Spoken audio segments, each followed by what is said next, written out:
I'm Aurelia Shaw, 35, and for as long as I can remember, I've been the disposable one.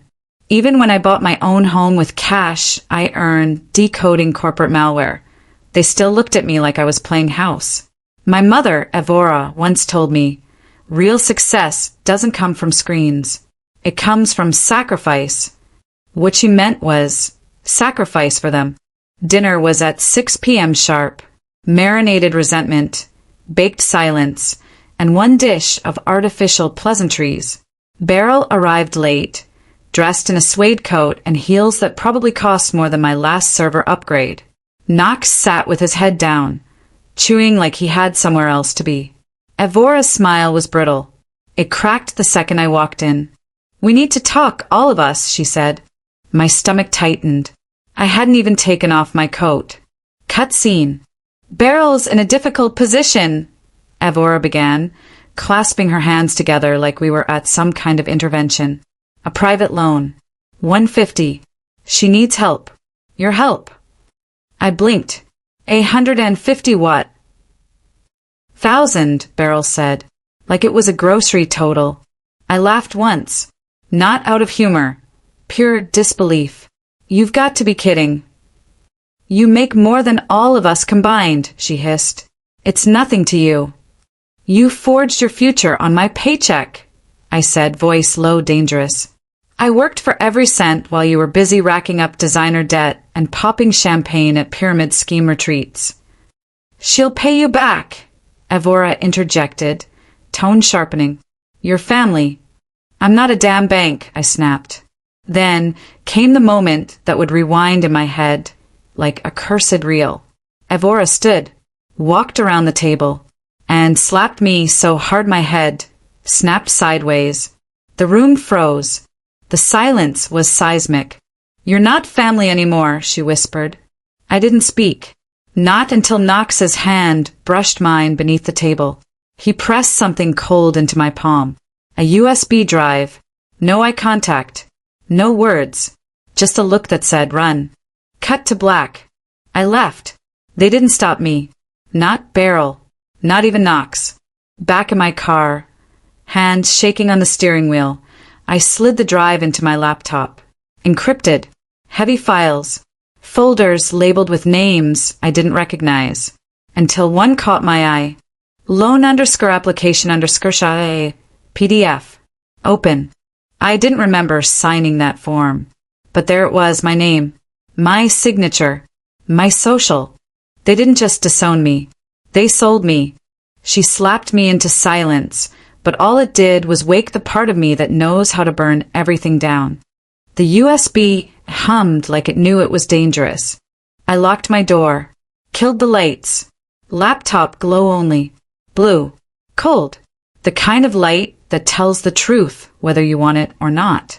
Encrypted folders bloomed open after 20 minutes. Sloppy encryption. Whoever did this wasn't a pro. They were confident no one would look. They were wrong. Transactions. Shell accounts. Private notes hidden inside metadata. I followed the money the way you follow blood drops on concrete. Slow, methodical, inevitable. One name kept resurfacing. Vailtech Holdings. I didn't recognize it at first. Then my stomach dropped. Vailtech sponsored a lecture series at Lennox's University last year. I remembered the banners, the catered wine, Lennox joking about old money pretending to be innovation. I told myself it was coincidence. Coincidence is how people stay blind. Cut scene. My phone buzzed. Unknown number. No message. Just breathing on the other end. I hung up, locked my screen, checked the window. Across the street, a car idled with its headlights off. I pulled the curtain back an inch. The engine cut. Silence pressed in. People say paranoia is weakness. I disagree. Paranoia is pattern recognition when the stakes are high. I slept in 90-minute shifts. Alarm system armed. Camera feed open. Knife under the pillow. Morning came without apology. Cut scene. At work, my badge didn't scan. Again. Security stepped in. Polite. Cold. HR smile. There's been a reported breach tied to your credentials, the director said. We're placing you on administrative suspension, pending review. I laughed once. Sharp. You think I'd hack my own employer? He didn't answer. That was answer enough. Cut scene. Outside, the same car rolled past. Slower this time. I memorized the plates. You don't run from shadows. You name them. Cut scene. I confronted Beryl at a cafe downtown. Public. Cameras. Witnesses. She looked wrecked. Mascara smeared. Hands shaking around a paper cup. You used my identity, I said. No preamble. She flinched. Lower your voice. You forged my signature. You took a private loan in my name. Her eyes darted to the door. You don't understand. That's the lie people tell right before they confess. She leaned in, whispered, I didn't start this. I just needed time. Time is the one thing debt doesn't give you.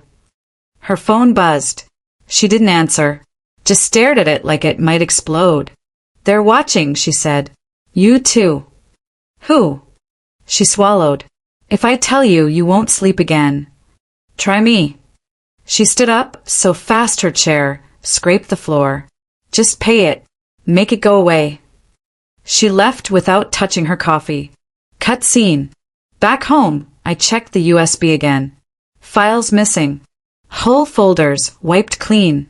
Someone had accessed it remotely. That wasn't sloppy. That was deliberate. My laptop chimed. Calendar reminder. Dinner with Lennox. I stared at it for a full 10 seconds before canceling. Then my phone rang. Lennox. I answered. Where are you? He asked. Too calm. Too smooth. Working. A pause. Microsecond. You sound tense. You sound curious. He laughed. Is that a crime now? Everything's a crime when you don't know the rules. Another pause. Longer. I heard about your suspension, he said. Rough timing. How would you know? University gossip. The lie landed soft. Almost perfect. Almost. He kept talking. About patience. About trust. About how people in crisis make bad enemies. At one point he said, power isn't taken. It's handed over by people who are tired. I hung up without saying goodbye. Cut scene. I drove. No destination. Just motion. The car followed. I took 3 turns. Then a 4th. It stayed with me. At a red light, my phone buzzed. Unknown number. Text message. Stop digging. The light turned green. I floored it. Cut scene. I pulled into a public parking structure. Cameras everywhere. People. Noise. The car slowed. Hesitated. Then drove on. My phone buzzed again. Email this time. Subject line. Vail Tech Holdings Statement of Interest. Attached, a contract draft. Digital signature pending. Signer, Lennox Vail. I stared at the screen until the letters blurred. He wasn't just adjacent to this. He was inside it. I thought about something my father once said before he died. Something that stuck, because it scared me. Betrayal doesn't come from enemies. It comes from people who know where you keep your keys. I sat there, engine off, breath shallow, watching my reflection in the rear view mirror fracture in the dim light. If I wanted the truth, I had to follow it into the dark, even if it meant going in alone. I didn't go home that night. Home was compromised. I drove until the city thinned, until streetlights gave way to desert dark. Pulled over near a closed gas station. Parked under a flickering security cam that buzzed like an insect dying. I called Detective Delia Vaughn. Knox had given me her number months ago, just in case. I never asked why. She answered on the second ring. You're burning daylight, she said. Calm. Female. No wasted words. I think my family committed identity fraud, I said. And I think my boyfriend helped them. Silence. Then where are you? Cut scene. 20 minutes later, Her unmarked sedan rolled in, headlights off. She stepped out, badge still clipped to her belt like she hadn't decided yet whether to show it. I handed her the laptop, the loan, the metadata, Veil Tech. She skimmed fast. Too fast. This isn't new, she said.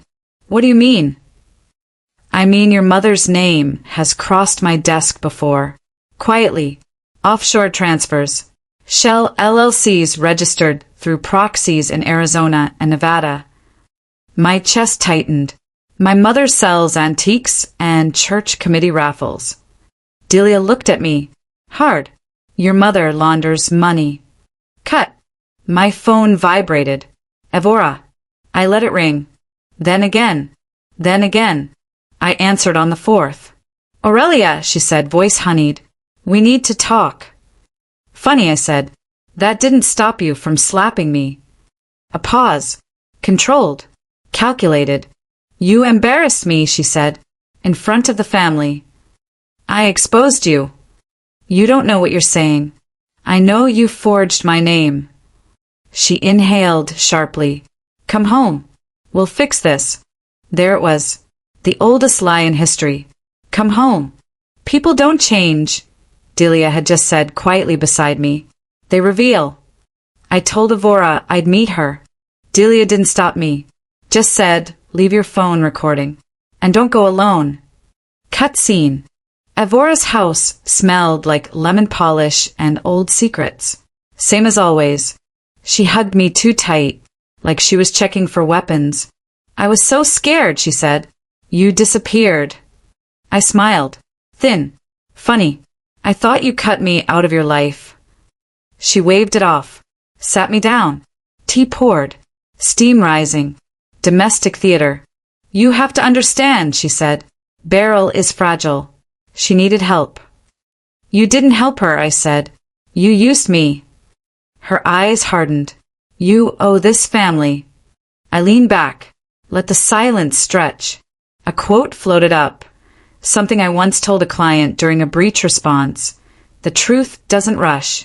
It waits until you stop lying. Evora reached for her purse. Slow motion.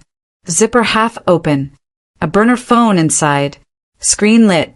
Veil Tech notification. Incoming transfer pending. Click. That sound wasn't loud, but it detonated something inside me. You weren't protecting Beryl, I said. You were hiding behind her. Her face changed. Mask slipping. I built this family, she snapped. I held it together while your father gambled it away. I cleaned up his mess. So you made me the next one. You were supposed to be smart enough not to look. There it was. The confession always comes wrapped in resentment. You used my identity to move money, I said. Private lenders. Offshore accounts. Evora stood. You think you're better than us because you learned how to type faster? She grabbed my wrist. Nails biting skin. Not a mother's grip. A handler's. Let it go, she hissed. Or you'll lose more than your job. I pulled free. Heart hammering. Outside, a car door slammed. Knocks. He stepped into the doorway, breathless. Mom. It's over. Her eyes widened. For the first time, real fear. Delia Vaughn walked in behind him. Badge out now. No more shadows. Evora Shaw, Delia said. You're being detained pending investigation for wire fraud, identity theft, and conspiracy. Evora laughed. A sharp, broken sound. You think this ends me? She looked at me. Pure venom. You lit the match, she said. Now watch it burn. They cuffed her. Cut scene. Later in my car, Knox sat shaking. I've been feeding Delia information for months, he said. I didn't know how deep it went until Beryl borrowed the loan. I stared ahead. Hands steady now. Another thought surfaced. Old. Bitter. Useful. Some people don't love you. They need you. My phone buzzed. Unknown number. Text message. You think she was the only one pulling strings? I looked at my reflection in the windshield. The desert staring back. She called it love, but it smelled like gasoline.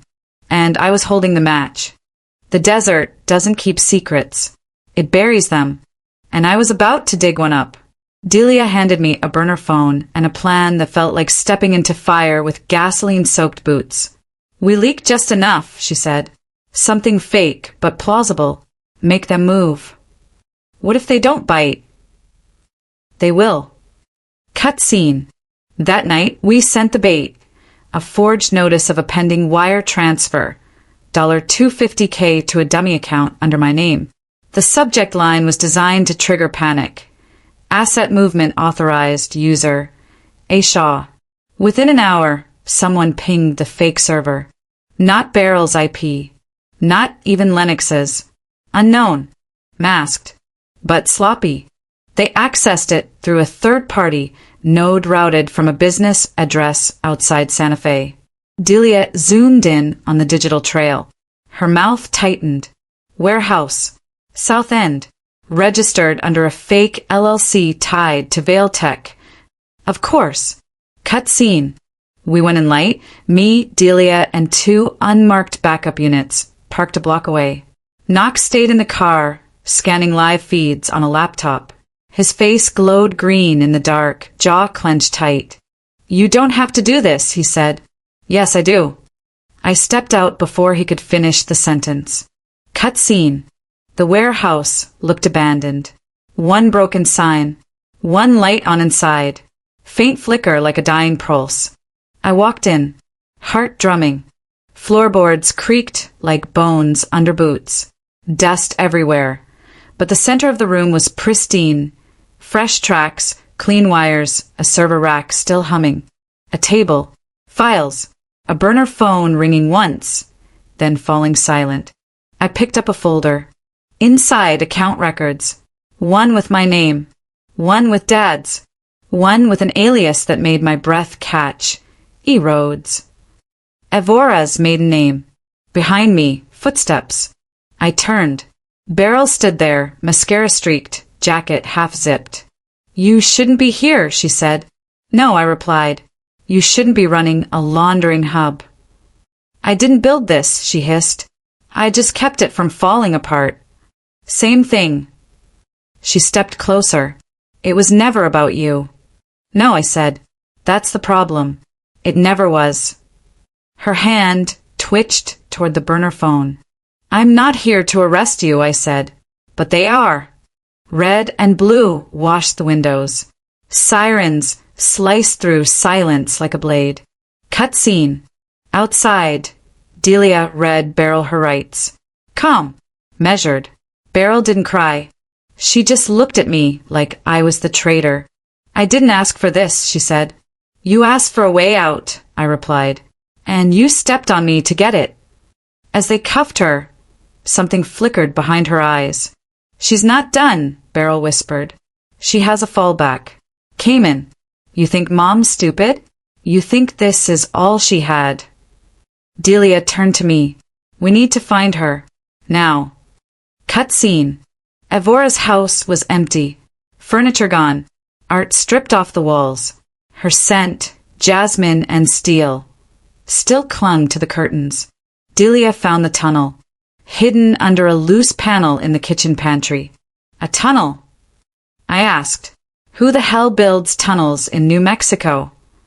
Delia didn't answer. We descended. Concrete walls. Silent air. A faint hum. Generators. She'd planned this. Flashlight beams cut through darkness like blades. A door. Open. Evora stood inside. Heels. Red lipstick.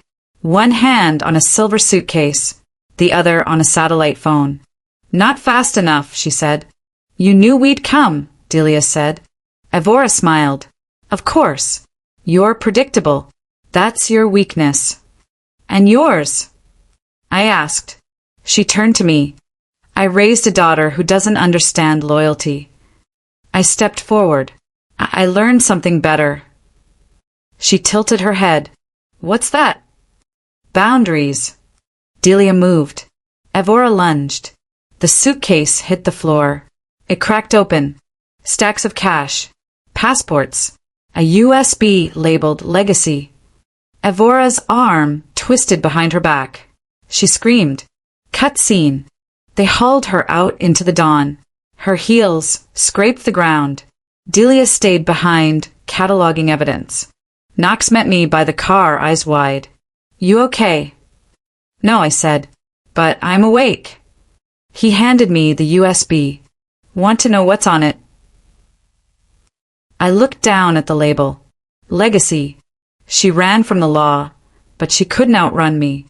The courtroom smelled like polished wood and old lies.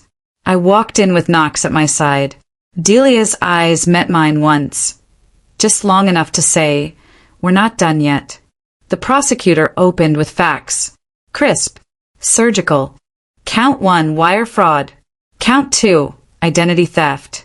Count 3, conspiracy to commit financial deception. Evora sat at the defense table, shoulders squared, eyes narrowed. Beryl beside her, hollowed shell in designer clothes, like guilt had eaten her alive. The judge's gavel struck. Less than a heartbeat after it landed, the first surprise hit. Delia walked to the stand, not as a witness, but with evidence. Stacks of documents, emails, offshore transfers traced through legitimate banks, and then rerouted through shell companies. She pointed to a page. Notice of transfer, signed electronically by Evora Shaw, was authorized using a proxy server masked to appear under Aurelia's IP. Gasps. A flutter of murmurs. Evora's lip twitched. I thought about something I once murmured during a code breach. The system cracks where the trust is weakest. Trust had been her weakness. Delia continued, unrelenting. Additionally, a separate account in the Cayman Islands was discovered under an alias linked to Shaw Family Holdings. That was when the room shifted, like the air knew a storm was coming. The defense attorney pounced, predictable and jagged. What about coercion? Intimidation? Family pressure? Evora stood. You don't understand our history, she said. Voice smooth. Controlled. I did what I had to do for my children. For my children. The mantra of control. The excuse of monsters. I stood. A moment of silence before I spoke was like holding a blade against stillness. My mother used my name to secure debt she had no intention of repaying. She saw me as resource, not daughter. The room exhaled with me. The judge leaned back. Proceed. And then came the twist that shifted everything. Delia had saved the final piece. A USB drive labeled Legacy. It wasn't just offshore accounts. It was a will. Signed. Not just by my father. By Evora. And it stated only one beneficiary. Me. The courtroom went silent. Evora's composure flickered. Your Honor, she began, voice tight. That document is falsified. Delia held up another item. Certified digital ledger from Father Shaw's encrypted vault. Confirmed authenticity. Time-stamped. Signed with biometric confirmation. Evora sat down abruptly, color draining. The judge looked at the ledger, then back at Evora, then at me. Every eye was a camera lens capturing the unraveling. Behind me, Knox exhaled like relief, and fear rolled into one breath. I didn't feel vindictive. I felt recognized, because someone who's always been dismissed knows what it feels like to be seen. Cut scene. Outside. Rain fell like judgment. I stood alone for a moment, watching drops trace paths down the courthouse steps. A voice broke through. Are you all right? It was Knox. His voice unguarded. Genuine. You did it, he said. We did it, I corrected. He nodded once, then handed me a piece of paper. A letter from Evora, written in jail. You will never understand why I did this. But no, I tried. I folded it once, then placed it in my pocket. A quote surfaced in my mind. Sometimes the most treacherous lies are born of love. But this wasn't love. It was possession. Cut scene. Lennox appeared then, waiting at the courthouse exit. His expression was unreadable. Can we talk? He said. I looked at him. Short breath. Eyes sharp. You were involved, I said. Indirectly, he replied. I trusted you, I said, and you were part of this network. His face tightened. I didn't know how deep it went. You never asked enough questions, I replied. He stepped closer. I'm sorry. Sorry is a word that's powerful only when actions follow. I didn't respond. I walked past him. The rain soaked through my coat. Unavoidable. Pure. Cut scene. In the parking lot, the overhead lights buzzed. My phone vibrated. Text from an unknown number. She wasn't the architect. Just a piece. The words hit like a bullet. Because if Evora was a piece, that meant the Real player was still out there. I stood under a flickering light. Rain falling. And a new kind of tension settled behind my ribs. She stole my name, my money, my peace. But I walked away with everything she never had. Honor. The sky over Santa Fe was bruised gray when I walked out of the courthouse for the last time. Rain began. Sharp drops. Cold. Honest. I didn't feel triumphant. Just awake. I drove to the adobe house I had bought years earlier. It was empty now. Sold. Past. Memory with jagged edges. I stood on the porch. No welcome mat. No nameplate. Just silence. Sometimes letting go isn't the end. It's a beginning carved out of pain. I whispered, remembering something I once said in a crisis meeting, words meant for systems, but they fit people too. I walked through the rooms. Bare walls. Empty frames. No portraits. No family. No ghosts. Nothing but sunlight cutting angles across hardwood. Cut scene. Knox met me on the steps. He looked thin. Older. Not because of age, but truth. I never wanted this, he said. I know, I replied. He handed me an envelope. Inside, documents. Proof of another shell account. Another alias linked to Evora. But this one wasn't empty. It held receipts. Payments to a law firm in Baltimore. Payments made before Dad died. Payments made the night my parents first signed me up for that fake loan. Payments tied to someone else. I blinked. What is it? It's not just Evora, Knox said. Someone else was moving money. Someone with access to the original accounts. I felt breath leave me. Again. Cut scene. That's when my phone pinged. Text. Unknown number. Not done. Watch the skies. Wind rushed through the open door. I slammed it shut. Cut scene. Delia appeared then. Lean. Focused. Badge visible. We need to talk, she said. New evidence. The system she used wasn't entirely hers. Her words hit like bullet ricochet. Who else? We're tracing a corporate entity tied to Veil Tech. It's not dissolved. It's dormant but active, operating under a front. I felt a flicker. A name rose up out of memory, like smoke from a fire you thought you'd put out. Lennox. Not just teacher. Not just friendly voice in the dark. He had connections to that front. To Veil Tech. To the server hub we busted. My skin felt too thin. Cut. I looked at Delia. You think he's behind this? It's possible, she said. His access. His timing. His disappearance when things got hot.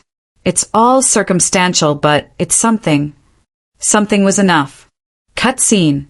I drove. Destination. The last place anyone would expect. Lennox's university office. The campus was quiet. Rain-slicked stone. Empty corridors. Flickering lights. I found his keycard on file. Head of the Tech Ethics Committee. Irony isn't kind. Cut scene. I swiped my phone into the card reader. Door clicked open. Office dark. Papers scattered. Screen still on. One monitor blinked. Encrypt_log_final.exe. The name made my pulse spike. I stepped inside. Footsteps behind me. Fussed. Lennox. Eyes wide. Hands raised. You shouldn't be here, he said. His voice was soft. Too calm. I followed the money, I said. Everything leads back to you. His face didn't twitch. just a thin smile. Money, he said. You think this was about cash? I tightened my jaw. Then what? He walked closer. Too close. Rainwater dripping from his jacket, making little tracks on the carpet. Power, he said. Control. Information. People with secrets are valuable. And you, Aurelia Shaw, are worth a fortune. I felt bile rise. You used me. No, he said. You used yourself. Cut scene. He hit a button on the desk. A soft hum. Not alarms. Encryption locks engaging. My laptop. Sitting there. Locked. Screens fading to black. You can't stop this, he whispered. I didn't answer. I looked to the window. The rain was still falling. Outside. Unrelenting. Cut. Then my phone buzzed. Delia. Called. I answered. Where are you? She said. Office. Campus. Security is mobilizing, she said. We're coming. But her voice was far. Too far. Lennox moved. Block of shadow. Cut to reaction. I backed up. He stepped forward. And then a thought surfaced, sharp, cold. Sometimes the greatest betrayal comes from the person who taught you how to trust. I lunged. Not with fear. With resolve. He didn't see it coming. The screen flickered. A drawer slid open. Inside, a voice recorder. I grabbed it. Clicked record. You underestimated me, I said. Lennox's face froze. Camera slow motion. His breath. The rain outside. Then. Sirens. Cut scene. Delia and officers flooded the hallway. Lennox raised his hands. But his eyes were angry. Ashamed. Lights flashed red and blue. The truth had a way of chasing even the cleverest criminals. Cut scene. Later, on the steps of the university, rain had stopped. Sunlight cracked through clouds. I handed over the recorder to Delia. She nodded. No one will question it, she said. I breathed out, deep. The weight of all that betrayal, all that deceit, slid off my shoulders like water from leather. Cut. I walked away. No house. No family. No ghosts. Just a future I hadn't dared to claim. And a lesson carved sharp into my ribs. You don't survive betrayal by becoming bitter. You survive it by becoming unstoppable. The street hummed with life. I breathed it in. The world was still spinning. And I was finally standing on the right side of the horizon.